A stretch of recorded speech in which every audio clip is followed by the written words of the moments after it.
This episode of the Snare Battle pits two 1960s classics against each other.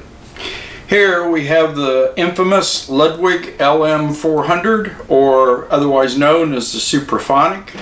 I don't know if you can see it on the camera. This model has the baseball bat muffler and the old P83 throw. The drum is original except for the heads, obviously, and the snares. I have a Remo Ambassador on top and bottom. It has the normal Ludwig snares, although not original to the drum. They're very close to what would have come on it. And this drum is probably one of the most popular snare drums in the world. I have done some previous snare battles with its big brothers.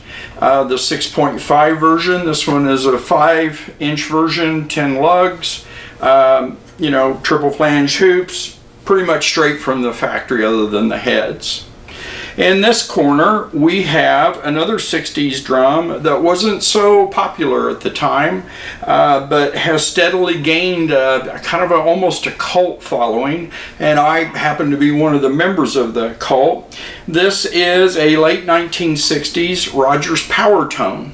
And this drum is a chrome over brass shell. The Ludwig is aluminum.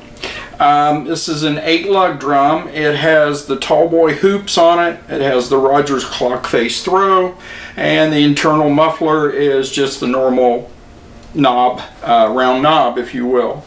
Again, we have Remo Ambassadors on top and bottom. I have tuned both of these drums to 90 psi on top, 80 on the bottom. I've done my best to get their snares equal. There are no effects going through the microphones. You're getting the raw recording from the mixer. It goes straight in.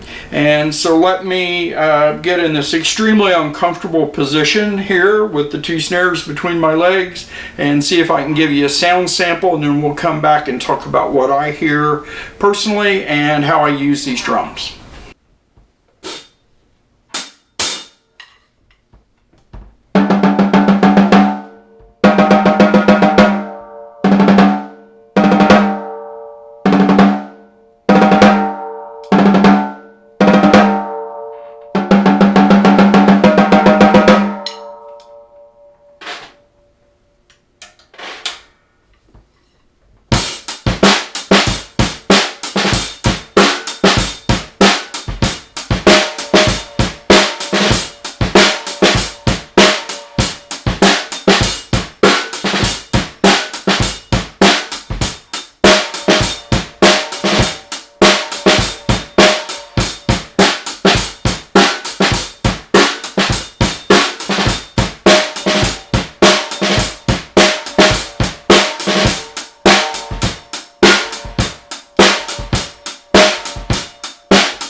So, the Supraphonic is a more open drum. It rings more. It has an aftertone to it. It is more difficult to control while you're playing it. I have noticed over the years as I've been playing LM400s that occasionally I'll hit a rim shot and it sounds like there was just an automobile accident behind me on stage someplace. And I'm like, whoa, where did that come from? The tone of this drum is, there's been millions of words written about it. This is an extremely popular drum. They hold their value well. There are some models of this that go for over $1,000. If you don't get into specific gears or the chrome over brass version of this, you can pick up a really nice condition Supraphonic for $350 to $400. and they have their loyal following, and I don't blame those drummers one bit. It is a great multi-purpose snare drum for the average guy playing in a VFW or you know, at the city park on Sundays or whatever. This is just a workhorse snare, and well deserved of its reputation. The Powertone is not so well known, and again, with its chrome over brass shell, it is a more contained drum. It is more controllable. And I don't know if any of y'all ride horses, but there is a difference between riding a well-bred, you know, well-trained horse and a horse that every now and then gives you just a little bit of a thrill. And that's probably a terrible comparison, but this drum is 8 lugs, the tallboy hoops, the brass shell. It just stays within itself, and it doesn't even really matter how hard you hit it. It is under control. And the other thing that I've noticed about playing these two drums over the years is the Powertone has just a wee bit more tuning range before it either sounds like a flat tire or starts to really shriek, if you will, than the Supraphonic. I've seen Powertones go on the used market in pretty good condition, in the $250 to $300 range. You can get them cheaper than that. I would beware. Like both of these drums suffered problems with the chrome over the shell. Supraphonics, especially from the 60s and 70s, are famous for their acme. A lot of drummers call it. These drums, not so much. They were a little bit better, but there's still sometimes issues with these. So if you go to look for either one of these drums on the used market, you know, buyer beware as usual.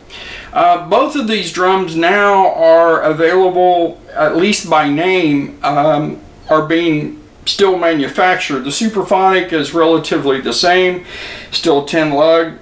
The newly constituted Rogers USA is producing Powertones, although I believe most of them are wood. And so the chrome over brass one, you may have to go with a vintage drum. Anyway, I hope the sound difference showed you, you know, these two competitors. They were at least in the 60s and early 70s. The Rogers drum was really, I've read, designed to compete more against the Slingerland Radio King, which was a dominant snare in that time when this drum in the late 50s and early 60s was on the drawing board, first being manufactured and being refined. And so Rogers thought that they had to have a brass shell to compete. Those old Gene Krupa models, they were 8 lug, chrome over brass, very thin brass shells, and so you got a really low tone out of them. Rogers made their shell just a wee bit thicker. I've never heard of these denting as easily as the early Radio Kings or the chrome over brass Radio Kings. But anyway, they're both great drums, and you can't go wrong with either one of them. And check out a Powertone. If you're a guy that likes this class of snare, check out a Powertone. I don't think you'll be sorry you did that. All the best.